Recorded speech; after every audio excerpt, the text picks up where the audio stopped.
do consider this instrument?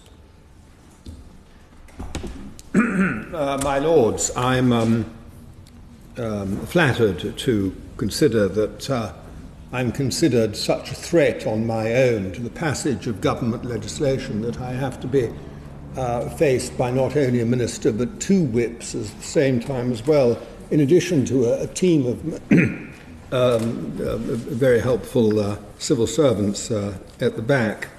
Broadly speaking, my Lords, we support these regulations. It's a curiosity that we support this statutory instrument. It's a curiosity that the regulations are made under the negative procedure, so we don't actually see them. But the criminal offences flowing from the regulations are made under the affirmative process. So we see only half of or part of the process here in front of us today, which seems, I'm sure it's correct, but it seems slightly curious because it might have been better for everyone if actually the whole picture had been presented and we understood both the regulations and the criminal offences that flowed from them as part of one sweep. But in general, we are in favour of them. I do want to take up the point about communicating these very detailed regulations to those who might be caught by them, especially those who might be caught by these criminal offences that flow from them. The noble Lord Minister referred to this in his opening remarks.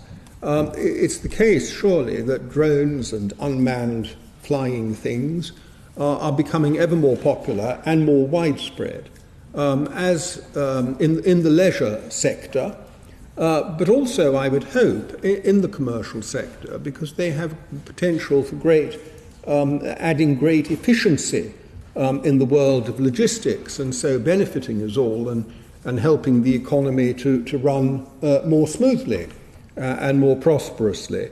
And it's terribly important that these regulations are not overly onerous, that it is possible to comply with them without being an expert or having a lawyer at your side everywhere you go, and that they are properly communicated. So while I hear that the Civil Aviation Authority has written an email to 500,000 people, I hope the government doesn't feel that its responsibility for communicating these regulations and their consequences is discharged simply by that. This is not a responsibility that they can offload onto the CIA and imagine that everything has been done. It is their responsibility. They are the lawmakers, so to speak, and the enforcers of the law, and they need to make sure that this is being done properly and repeatedly and extensively so that those who are affected understand it.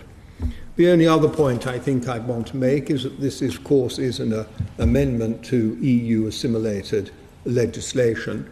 It does depart from that legislation to some extent, but in a very modest way, as I understand it. And it's part of a pattern of the government simply taking existing EU law and, to a large extent, cutting it and pasting it into British law, which is not only unimaginative, but also fails to take advantage of the tremendous opportunities that Brexit has created for our economic growth, and the opportunities we have for freer trade, and so forth around the world. So I would hope that when the government comes back with similar regulations in similar circumstances in the future, we would have, as I say, that imagination and that sense of purpose that shows that we are having regulations that work for Britain and not simply for Romania or whatever other country may have been involved in drafting those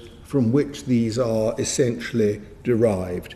But otherwise, with those caveats, we tend to support the statutory instrument as it stands today.